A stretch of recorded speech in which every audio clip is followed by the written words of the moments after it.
72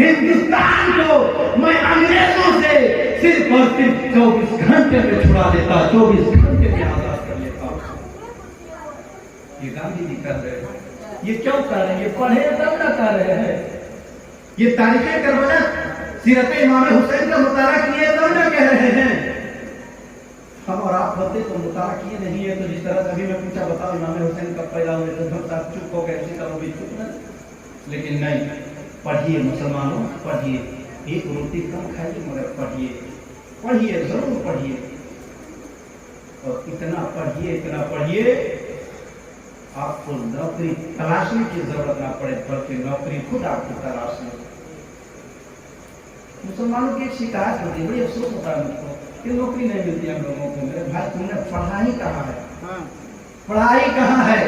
مسلمان کا بیٹا inter, matric, be اے، اس سے آگے نہیں۔